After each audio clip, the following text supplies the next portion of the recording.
guys, pag-usapan lang natin ang breaking news. May pasabog na naman kasi ang bali-balita at exclusive na pinag-uusapan ngayon. Diyos ko, ginawang pre-pass sa pagiging red flag ni Daniel Padilla yung desisyon ni Catherine Bernardo ngayon. Ano nga ba talaga ang desisyon ni Catherine Bernardo? Siyempre, yung pagkakalink niya umano kay Mayor Mark Alcala. At lalong-lalo na, siyempre, nag-short vacation siya, doon na nangyari ang kaguluhan na usap-usapan, lalong-lalo na pinagkaguluhan yon at pilit na nag-trending kasi pinagpestaan ng iba't ibang mga netizens at mga sausawerang kapitbahay. Na ngayon, alam niyo naman siguro, si Daniel Padilla dating red flag din, di ba? Kung bakit siya binatikos ng karamihan at kung bakit nga naman siya pumupunta sa kabundukan para makalimutan niya umano ang mga pinag-uusapan sa social media. At lalong-lalo na, lagi siyang nasa ibang bansa. Kung hindi nga naman yun, lagi niyang kasama ang kanyang mga tropa at nag-i-enjoy sila. Para nga naman kasi makalimutan ni Daniel Padilla ang mga nangyayaring usap-usapan patungkol sa kanya. Kung bakit nga naman kasi nililink siya sa iba't ibang mga kababaihan tulad kasi ng nasabi ni Catherine Bernardo. Yan kasi ang binigyan nila ng linaw noon kung bakit nga naman kasi binabatikos. Ngayon naman, nagkaroon ng kabaliktaran kasi mukhang nagiging mabait na si Daniel Padilla sa paningin ng maraming tao. Yan kasi ang nakikita nila. Kaya nga naman kasi si Catherine Bernardo unti-unti nang pinapabagsak ng karamihan. Pero inala naman kasi ng balibalita, hindi kayang pabagsakin ni naman si Catherine Bernardo. Kasi kita niyo naman, no?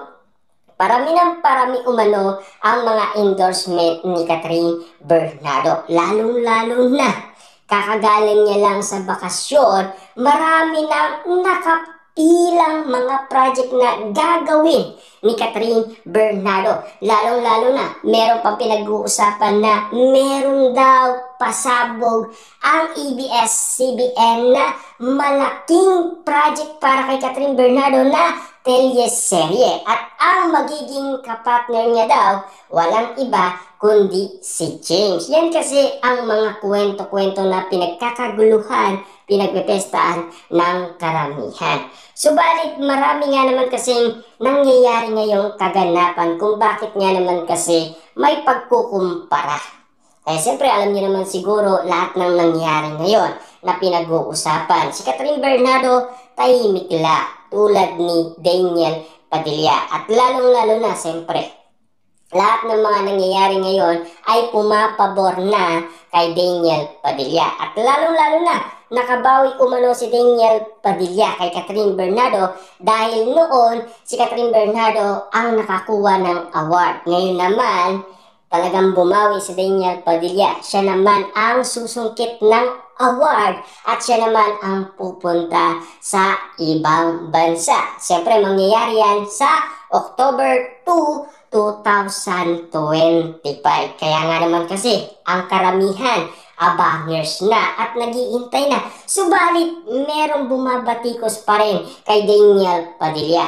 Simula nga naman kasi spotted si Daniel Padilla noong 2023, siya ay nakakuha ng award sa AA at nagpasalamat lang at tawa lang ang isinukli niya.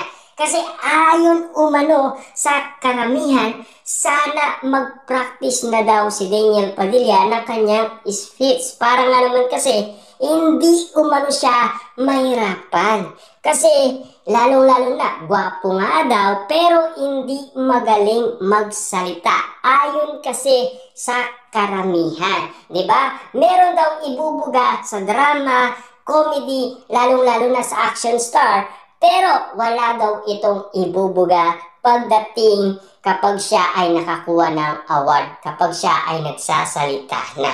Diba? Subalit, may pagkakataon nga naman kasi na puring-puri ng karamihan si Daniel Padilla, lalo-lalo na sa ginagawa niyang advocacy sa pagtulong umano sa karamihan. Hindi lang naman sa puno, maging sa mga hayop, lalong-lalo na pati na sa mga taong naiirapan ngayon. Kailan lang ay tumulong si Daniel Padilla sa mga merong cancer, di ba? Alam niyo naman siguro, si Daniel Padilla, napakabuting tao yan. Ayon kasi sa karamihan kung bakit nga naman kasi pilit ginagaya ng kanyang mga dilulu fans kesa mag-online sugal nga naman sila. Bakit hindi na lang nila tularan ang ginagawa umano ni Daniel Padilla na pinapakita sa maraming tao? Lalong-lalo na last 2024, di ba? Nung tinamaan ng bagyo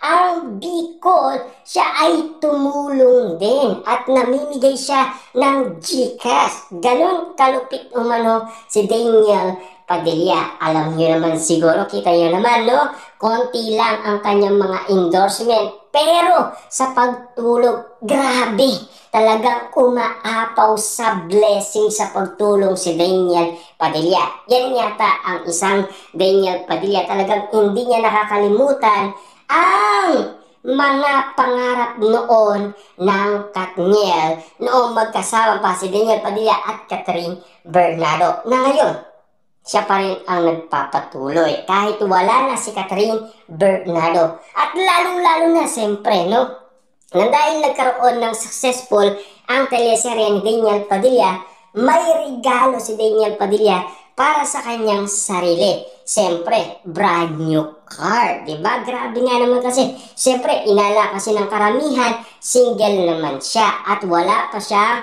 asawa. At lalo-lalo na, deserve naman ni Daniel Padilla dahil pinag-irapan daw ni Daniel Padilla ang nasabing award niya para sa kanyang sarili. Subalit hindi pa daw yun sapat para kay Daniel Padilla. Mas gusto niya talaga yung mag-travel abroad, di ba? At lalo-lalo na kasi, paboritong bansa ni Daniel Padilla, Japan.